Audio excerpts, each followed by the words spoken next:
কিছু প্রক্রিয়া আছে, এই প্রক্রিয়াগুলোর মধ্য দিয়ে যদি আপনি যান তবে আপনার যাকাত ফরজ হবে। যাকাত ফরজ হওয়ার মোট 5টি শর্ত আছে। এ পর্যায়ে আমরা যাকাত ফরজ হওয়ার সে 5টি শর্ত নিয়ে আলোচনা করবো ইনশাআল্লাহ। যাকাত ফরজ হওয়ার প্রথম শর্ত হচ্ছে নিসাব, অর্থাৎ একটা সুনির্ধারিত পরিমাণ আছে যে এই অ্যামাউন্ট, একটা শারিয়া কর্তৃক নির্ধারিত স্ট্যান্ডার্ড আছে, এই স্ট্যান্ডার্ড পরিমাণ সম্পদের মালিক হলে তবে আপনার উপর যাকাত ফরজ। এর নিচে যদি হয় তাহলে আপনার উপর যাকাত ফরজ নয়। এগুলো নিয়ে আমরা বিস্তারিত কথা সামনে বলছি। তাহলে প্রথম শর্ত হচ্ছে নিসাব পরিমাণ সম্পদের মালিক হওয়া। 2 নম্বর শর্ত হচ্ছে যেটাকে আরবিতে বলে হালানিল হাউল, 1 বছর অতিক্রান্ত হওয়া, সেটা চান্দ্র বৎসর, পুরো 1 বছর আপনার কাছে ওই নিসাব পরিমাণ সম্পদ থাকা, এটা হচ্ছে দ্বিতীয় শর্ত। 3 নম্বর শর্ত হচ্ছে আল মিলকিয়া, ওনারশিপ, সেটা আপনার সম্পদ হওয়া। 4 নম্বর শর্ত হচ্ছে আজিয়াদা, ওই সম্পদটা আপনার প্রয়োজনীয় সব কিছুর অতিরিক্ত হওয়া। 5 নম্বর শর্ত হচ্ছে আদামুদ্দুয়ুন, মানে আপনার খুব বেশি পরিমাণে ঋণ না থাকা, যে পরিমাণে সম্পদ তার চেয়ে বেশি যদি ঋণ থাকে তাহলে তো আগে ঋণ দিতে হবে, যাকাত দেওয়া লাগবে না। এই মোটামুটি যাকাত ফরজ হওয়ার এই 5টি শর্ত। তো এই 5টি শর্ত সম্পর্কে আমাদের বিস্তারিত শুনতে হবে। যদি বিস্তরভাবে আমরা না জানি তাহলে আমরা বুঝতে পারবো না যে কোন প্রেক্ষাপটে আমাদেরকে কিভাবে যাকাত আদায় করতে হবে। তাহলে যাকাত ফরজ হওয়ার 5টি শর্তের প্রথম শর্ত হচ্ছে নিসাব পরিমাণ সম্পদের মালিক হওয়া। আমরা তাহলে প্রথম শর্তটি দিয়ে শুরু করি। আমরা বলেছি যে নিসাব মানে হচ্ছে এমন একটা স্ট্যান্ডার্ড, এমন একটা শরীয়ত কর্তৃক নির্ধারিত স্ট্যান্ডার্ডাইজেশন করা হয়েছে যে এই পরিমাণ সম্পদ যদি কারো কাছে থাকে তার মানে বোঝা গেল সে নিসাব পরিমাণ সম্পদের মালিক হয়েছে, এটাকে বলা হয় নিসাব। তো নিসাবের ক্ষেত্রে 2টি জিনিস দিয়ে আশ-শারিয়া আল ইসলামিয়া নিসাবকে নির্ধারিত করেছে। একটি হচ্ছে স্বর্ণ আর একটি হচ্ছে রৌপ্য, গোল্ড অ্যান্ড সিলভার। যেহেতু একটা সময়ে গোল্ড এবং সিলভার দিয়ে সবকিছু কেনা বেচা হতো এবং তখনকার সময় কারেন্সি বা মুদ্রা বলতে স্বর্ণের মুদ্রা, রূপার মুদ্রাই ছিল, দিনার দিরহাম। পরবর্তীতে এখন আমরা যে পেপার মানি ইউজ করি, কাগজের ক্যাশ বা টাকা, এটা আবিষ্কৃত হয়েছে, কিন্তু বেসিকলি কারেন্সি ছিল আগে গোল্ড এবং সিলভার। তাই এটা দিয়েই আল্লাহ রাসূল সাল্লাল্লাহু আলাইহি সাল্লাম যাকাতের নিসাব নির্ধারণ করেছেন। তো স্বর্ণের ক্ষেত্রে নিসাব হচ্ছে, আমরা কম বেশি সবাই এটা জানি যে 7.5 তোলা স্বর্ণ যদি আমাদের থাকে তাহলে তিনি নিসাব পরিমাণ সম্পদের মালিক হলেন। আর রূপা দিয়ে যে স্ট্যান্ডার্ড ফিট করা হয়েছে সেটা হচ্ছে 52.5 তোলা রূপা। তোলা আর ভরি এটা একই জিনিস, তাহলে 7.5 তোলা বা 7.5 ভরি স্বর্ণ আর 52.5 তোলা বা 52.5 ভরি রূপা। ইন্টারন্যাশনালি এটাকে গ্রাম দিয়ে যদি আমরা কনভার্ট করি তাহলে স্বর্ণের ক্ষেত্রে 85 গ্রাম স্বর্ণ আর রৌপ্যের ক্ষেত্রে 595 গ্রাম রূপা। এই যে 2টা স্ট্যান্ডার্ড, গোল্ডের স্ট্যান্ডার্ড 7.5 ভরি বা 85 গ্রাম স্বর্ণ, আর রূপার জন্য স্ট্যান্ডার্ড হচ্ছে 52.5 ভরি বা 52.5 তোলা, যেটাকে গ্রাম দিয়ে বললে 595 গ্রাম। এই যে 2টা স্ট্যান্ডার্ড, এটা যদি কেউ মিট করে তাহলে তার নিসাব পরিমাণ সম্পদ আছে বলে এটাকে কনসিডার করা হবে। কিংবা এর সমপরিমাণ টাকা, 7.5 তোলা স্বর্ণ কিংবা 52.5 তোলা রূপা কিংবা এর সমপরিমাণ ক্যাশ টাকাও যদি আপনার কাছে থাকে তাহলে আপনি এই যে থ্রেশহোল্ড যেটাকে বলে স্ট্যান্ডার্ড অ্যামাউন্ট, এটা আপনি মিট করেছেন বা টাচ করেছেন এবং আপনি নিসাব পরিমাণ সম্পদের মালিক হয়েছেন বলে কনসিডার করা হবে। এখন এখানে সমস্যা যেটা, সেটা হচ্ছে আমরা সবাই জানি যে সিলভারের দাম কম কিন্তু গোল্ডের দাম অনেক বেশি। তা এখন গোল্ড দিয়ে যদি আমরা নিসাব ধরি তাহলে অনেক বেশি টাকা থাকা লাগে, তাহলে যাকাত ফরজ হয়। আর রূপার নিসাব যদি ধরি তাহলে খুব অল্প টাকা থাকলেই যাকাত ফরজ হয়ে যায়। এখন আমরা কি করব? কারণ আমরা যদি গোল্ড দিয়ে নিসাব ধরি তাহলে দেখা যাচ্ছে যে 7.5 তোলা স্বর্ণের দাম প্রায় বাংলাদেশি টাকায় হিসাব করলে, যদিও স্বর্ণের মধ্যে অনেক ক্যাটাগরি আছে, আমরা যদি 22 ক্যারেটের স্বর্ণের কথা বলি অনেক দাম, 18 ক্যারেট হিসাব করলে আরো কম। তো দেখা যাচ্ছে যে 18 ক্যারেটের এটাও যদি ধরি তাহলে 3.5 লক্ষ টাকা ক্রস করবে। আজকে একটা হিসাবে দেখলাম যে আমি প্রায় 3,70,000 টাকা। তাহলে মোর দেন 3.5 লক্ষ টাকা যদি কারো কাছে থাকে তাহলে তার নিসাব পরিমাণ সম্পদ আছে বলে কনসিডার করা হবে যদি গোল্ডেরটা ধরি। কিন্তু তার বিপরীতে রূপার নিসাব যদি আমরা কনসিডার করি সেক্ষেত্রে 52.5 তোলা রূপার দাম বা 595 গ্রাম রূপার দাম আসতেছে সর্বোচ্চ 50-52 হাজার টাকা। এক ভরি বা 1 তোলা রূপার দাম যদি 1000 টাকা করে আমরা ধরি, এরকমই শুনলাম দামটা, তাহলে ম্যাক্সিমাম এটা 50,000 52,000 টাকা আসতেছে। তো কোথায় 50,000 আর কোথায় 3.5 লক্ষ, 7 গুণ বেশি ডিফারেন্স। তো এক্ষেত্রে আমরা কি করব? এক্ষেত্রে দুইটা মতামতই আছে। গোল্ডের মেজারমেন্টও ধরা যেতে পারে, যেহেতু এটা শরিয়াতে নির্ধারিত প্রেসক্রাইব করা হয়েছে, আবার রূপার সিলভারের এটাও ধরা যেতে পারে। এখন আমরা কোনটা ধরবো? আমরা এই ব্যাপারে ছোট্ট একটা অ্যানালাইসিস শুনলে আমরা বুঝতে পারবো যে আসলে কোনটা ধরা উচিত। এক্ষেত্রে দুইটা মত। কেউ কেউ বলেন গোল্ড ইজ স্ট্যান্ডার্ড, গোল্ডটাই ধরতে হবে। কেন ধরতে হবে? তার কারণ হচ্ছে আল্লাহ রাসূল সাল্লাল্লাহু আলাইহি ওয়াসাল্লামের সময় যখন গোল্ড আর সিলভার দিয়ে, সোনার রূপা দিয়ে যাকাতের নিসাব নির্ধারণ করা হয়েছিল, তখন দুইটার মূল্যমান সমান ছিল। অর্থাৎ 7.5 তোলা স্বর্ণের বিনিময়ে 52.5 তোলা রূপা পাওয়া যেত, অনেকটা এরকম কাছাকাছি ছিল। অথবা 52.5 তোলা রূপা বিক্রি করলে 7.5 তোলা স্বর্ণ পাওয়া যেত। তার মানে এটা একটা সোশ্যাল স্ট্যান্ডার্ড তখন এরকম ছিল যে এই পরিমাণ গোল্ড থাক বা সিলভার থাক, স্বর্ণ থাক বা রূপা থাক, এই পরিমাণ হতে হবে, এবং এটা থাকলে একজন ব্যক্তির উপর যাকাত ফরজ হবে। কিন্তু পরবর্তীতে দেখা গেল যে লোকজন সিলভার খুব একটা ইউজ করছে না, গোল্ড ইউজ করছে, ফলে সিলভারের দাম কমতে লাগলো, কিন্তু স্বর্ণের দাম কমেনি। তার মানে রাসূল সাল্লাল্লাহু আলাইহি ওয়াসাল্লাম যে স্ট্যান্ডার্ড ঠিক করে দিয়েছিলেন ওইটা এখনো পর্যন্ত বজায় থাকে গোল্ডের মধ্যে, সিলভারে সেটা বজায় থাকে না, যেহেতু সিলভারে ফল করেছে। এজন্য ওনারা বলেন যে গোল্ড ইজ স্ট্যান্ডার্ড। আচ্ছা, 2 নাম্বার তারা যে যুক্তি দাঁড় করায় সেটা হচ্ছে যাকাতের ক্ষেত্রে বলা হয়েছে তুখযু মিন আগনিয়াইহিম, যাকাত ধনীদের থেকে নেওয়া হবে, ওয়া তুরাদ্দু আলা ফুকারাইহিম, আর গরিবদের মধ্যে বন্টন করা হবে। তো রূপার নেসাব যদি ধরা হয় তাহলে এমন অনেক লোককে যাকাত দিতে হবে যারা আসলে ধনী না, তাদেরকে আমরা ধনী বলি না। অর্থাৎ 50,000 টাকা আসলে এখন অনেকের কাছেই থাকে। একজন ঝালমুড়িওয়ালা, তারও এখানে সেখানে হিসাব করলে 50,000 টাকা তার কাছে আছে। রিক্সা চালায়, তার কাছেও হয়তো থাকতে পারে।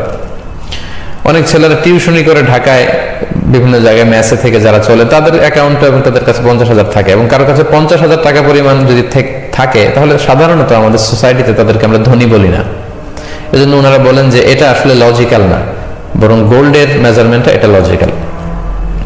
তাদের 3 নম্বর কথা হচ্ছে যে গোল্ডের দাম কিন্তু স্টেবল, বাড়ে কমে খুব সামান্য, রূপার মতো এত ফল করে না।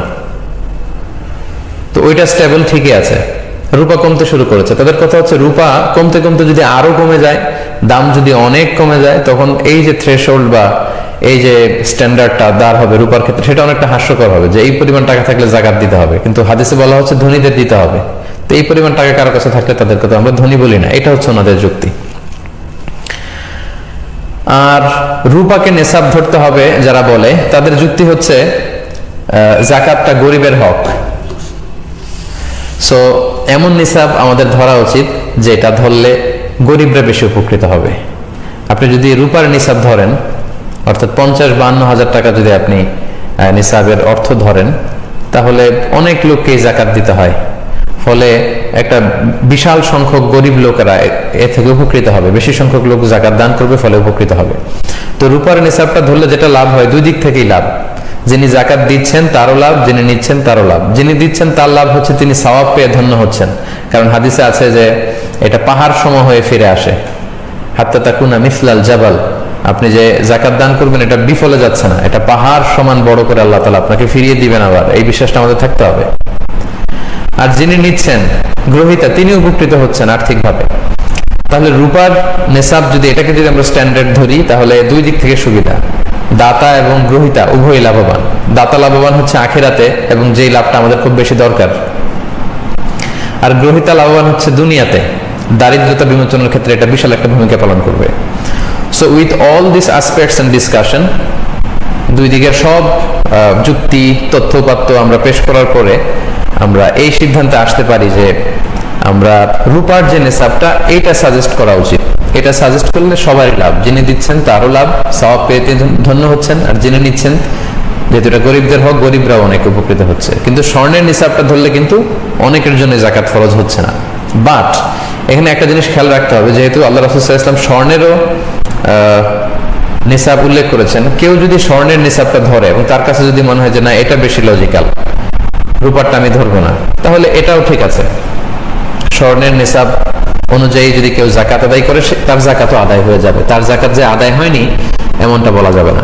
কিন্তু আমরা যেহেতু জাকাতটা গরিবের হক আনফা আলিল ফুকারা, সেহেতু আমরা রূপারটাকে সাজেস্ট করি, তাহলে যিনি দিচ্ছেন যিনি পাচ্ছেন উভয় উপকৃত হবেন। আশা করি নিসাবের প্রথম যে শর্ত জাকাত ফরজ হওয়ার নিসাব, এ ব্যাপারে আপনারা ব্যাপারটা বুঝতে পেরেছেন এবং ক্লিয়ার হয়েছেন আশা করছি। এবার জাকাত ফরজ হওয়ার দ্বিতীয় শর্তের দিকে আমরা যাই। দ্বিতীয় শর্ত আমরা বলেছিলাম যে হাল আনিল হাউল, অর্থাৎ 1 বছর পূর্ণ হওয়া। এই যে আপনি রূপার নিসাবের মালিক হলেন, লেটস সে 50 বা 50,000 টাকাই ধরুন, লেটস সে 50,000 বিডি টাকা। এই টাকার মালিক যেদিন আপনি হবেন, আল্লাহ তাআলা এই পরিমাণ টাকা বা গোল্ড বা সিলভার যদি আল্লাহ আপনাকে মালিক বানায়, তখন ওই ডেটটা আপনাকে টুকে রাখতে হবে। কারণ আল্লাহ তাআলা আপনাকে যে নিসাবের যে সীমা, ওই সীমায় পৌঁছিয়েছেন। আপনি আল্লাহ শুকরিয়া করে ওই ডেটটা টুকে রাখবেন। যখন আপনি এই পরিমাণ সম্পদের মালিক হয়েছেন, আপনার ডায়েরিতে টুকে রাখবেন যে এত তারিখে আল্লাহ তাআলা আমাকে নিসাব পরিমাণ সম্পদের মালিক বানিয়েছে। এবং বানানোর পরে আপনি অপেক্ষা করবেন যে 1 বছর পরিমাণ সময়, 1 বছরের এই দীর্ঘ পিরিয়ড অফ টাইমে এই পরিমাণ টাকা আপনার কাছে থাকে কিনা, এটা স্টেবিলিটি কতটুকু, সারিয়ে এটা দেখতে চাই। হুট করে কেউ টাকার মালিক হলেই তাকে জাকাত দিতে হয় না, বরং এটা 1 বছর অতিক্রান্ত হয় কিনা এটা দেখতে হবে। এই 1 বছর পরিমাণ আপনার ফিনান্সিয়াল অবস্থা ভালো থাকাটাকেই হাল আনিল হাউল বলা হচ্ছে। 1 বছর পরিমাণে নিসাব পরিমাণ সম্পদ থাকতে হবে, তাহলে আপনার উপর জাকাত ফরজ হবে, তা না হলে নয়। হুট করে জাকাত ফরজ হয় না। তো এখানে বছরের হিসাব যদি আপনি করেন, সেক্ষেত্রে আপনাকে চান্দ্র বছরের হিসাব করতে হবে, সৌর বছর না। এই যে আমরা জানুয়ারি, ফেব্রুয়ারি, মার্চ হিসাব করছি, এটাকে বলা হয় সোলার ইয়ার, সোলার ক্যালেন্ডার অনুযায়ী। কিন্তু আপনি জাকাতের হিসাব যখন করবেন, আপনাকে লুনার ইয়ার ধরে হিসাব করতে হবে, মানে চান্দ্র বছর, যেটা হয় 354 দিনে 1 বছর হয়। আর সোলার ইয়ার বা সৌর বছর হয় 365 দিনে, প্রায় 11 দিনের গ্যাপ। তাহলে 2 নম্বর শর্ত হচ্ছে হাল আনিল হাউল, এই সম্পদটা আপনার কাছে 1 বছর পরিমাণ থাকতে হবে। আশা করি এই ব্যাপারটাও বুঝেছেন। 3 নম্বর শর্ত হচ্ছে আল মিলকিয়া। আপনি নিসাব পরিমাণ সম্পদের মালিক হলেন, এটা 1 বছর আপনার কাছে আছে। কথা হচ্ছে এই সম্পদটা আপনার পরিপূর্ণ মালিকানায় আছে কিনা, যেটাকে ওনারশিপ বলে। যে সম্পদটা আপনার আছে, এই সম্পদের উপর আপনার কমপ্লিট ওনারশিপ এস্টাবলিশ হতে হবে।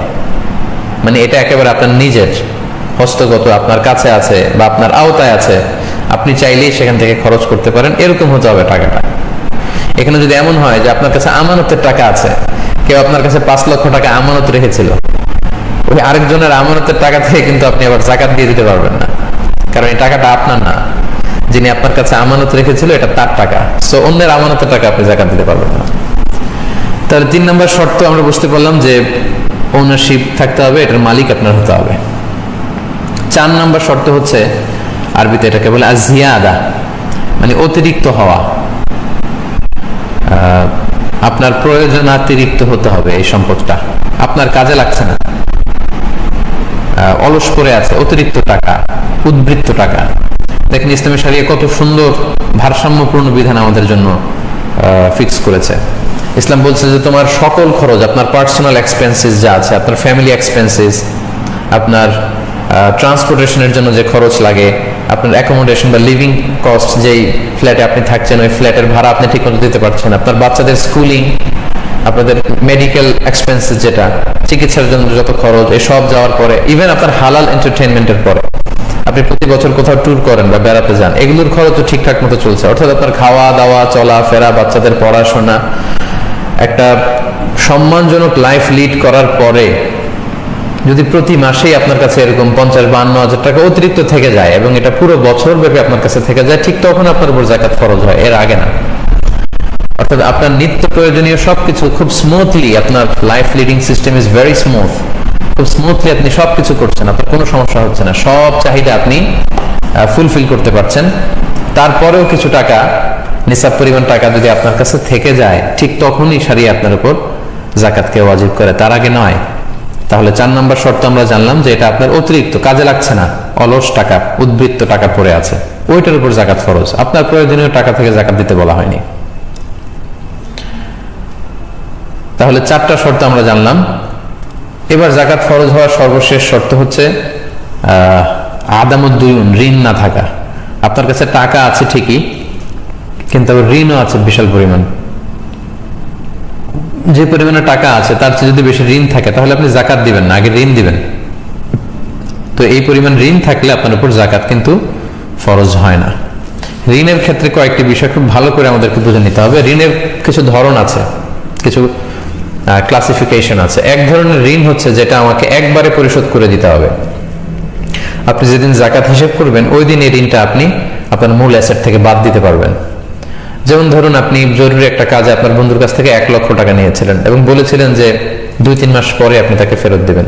তো আজকে আপনার জাকাতের হিসাব করার ডেট, তো 2-1 মাসের মধ্যেই আপনাকে ওই 1 লক্ষ টাকা আপনার বন্ধুকে ফেরত দিয়ে দিতে হবে। তখন আপনি আপনার মূল অ্যাসেট থেকে এই ঋণের টাকাটা বাদ দিতে পারবেন, যেটা আপনাকে একবারে পরিশোধ করতে হয়। আচ্ছা, এটা বোঝা গেল। এবার আসি, কিছু ঋণ আছে একবারে পরিশোধ করতে হয় না, কিস্তিতে পরিশোধ করতে হয়, যেটাকে ইনস্টলমেন্টে যে ডেটটা আমরা দিয়ে থাকি।